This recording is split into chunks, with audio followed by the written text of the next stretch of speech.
Tonight is no ordinary night. As everybody here knows, and anybody watching knows, in about 35 minutes, probably 34 minutes now, thanks to your woo, in about 34 minutes, David Letterman is going to air his last episode of late night television.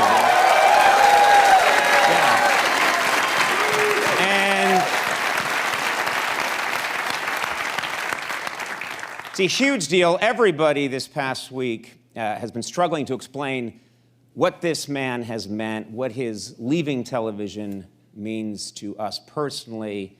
But let's face it, there simply are no words that can encapsulate the sheer magnitude of what Dave has achieved these past 33 years. It can't be done. It cannot be done. He is...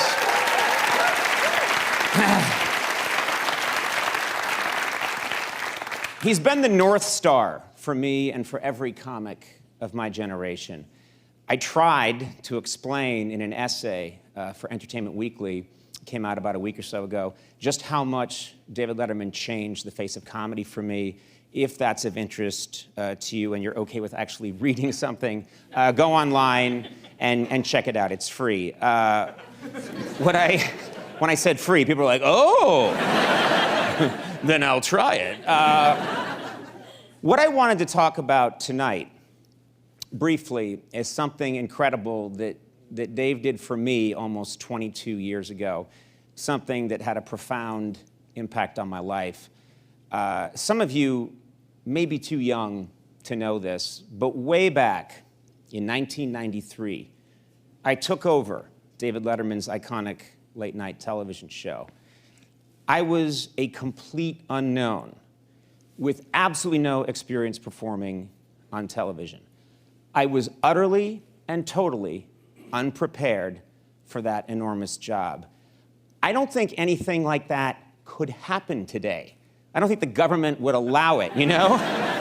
We can check people out on YouTube now, right? But then I was a complete unknown, I wasn't prepared, and after going on the air in September of 1993, I got the shit kicked out of me, okay? Critics despised me, the ratings were bad, my skin broke out.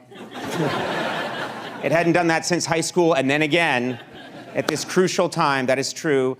And my network started to make it clear that I probably wouldn't be around very long. No. I honestly have no ill will about that time because by and large, people were right. I'm serious. I was in way over my head. And I love you too, yeah. No, seriously, that's not why I'm saying any of this, okay?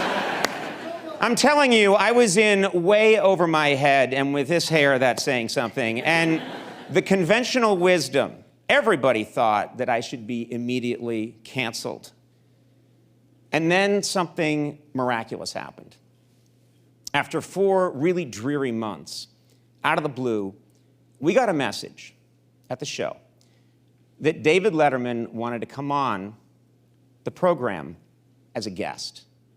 Now, understand, Dave wasn't just the biggest late-night star at the time. He was the biggest thing on television. He didn't go on other people's shows. It was like the Beatles asking Maury Povich if they could stop by and sing a couple of tunes. It was that absurd. And at the time, I was convinced it was a prank. I didn't think this could be real. But on February 28th, 1994, David Letterman walked onto my set, and he blew the doors off the place. It's easily one of the happiest nights of my professional life. I'd like to take just a second, go back, and take a peek.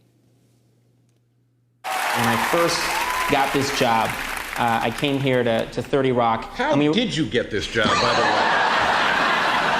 way? Was it a theme writing contest? Or yes.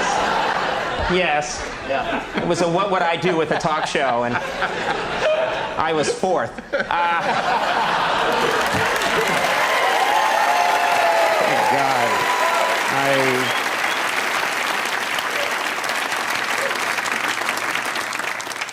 I look like a melting Girl Scout.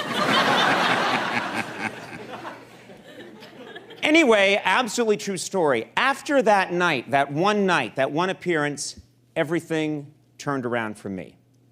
The morale of the staff shot through the ceiling. My producer, my writers, Andy, we all thought that if David Letterman can come on our show and say a few kind words, maybe, just maybe, we can earn the right to be here. And we survived. So, here's the point. The point behind all of this is I just want you to know tonight that if you have ever liked any silly or stupid thing that I've done on television over the 22 years, you must know that it probably never would have happened if it weren't for Dave. It would not have happened.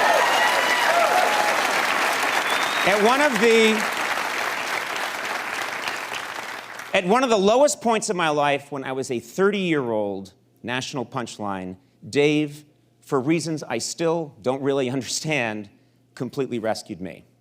I truly believe that simple act of kindness turned everything around and made all the difference. So, ladies and gentlemen, here's the plan for tonight. I have no illusions anyone is watching me this evening, okay? But if there happen to be a few of you out there, probably stoners, I'm gonna let you know, I know my crowd, I'm gonna let you know the exact moment when Dave's show is starting, and I'd like you to switch over. I may be talking to 7 viewers at that time, but I really think you should do it. And here's why. And trust me, I want you to record this show and watch it in a few days and just focus on the commercials. You can fast forward, but that's how we make the money. Watch the commercials 3 times. But please switch over and watch Dave, and I'll tell you why. I promise you, we will not see a man of his talents and comedic integrity again in our lifetime. You cannot miss out. Have a great show, Dave. Have a great show. I'm acting as if he's watching. He's not watching. Maybe they'll show it to him. Have a great show, Dave, and from the bottom of my heart, thank you so much. We'll be right back.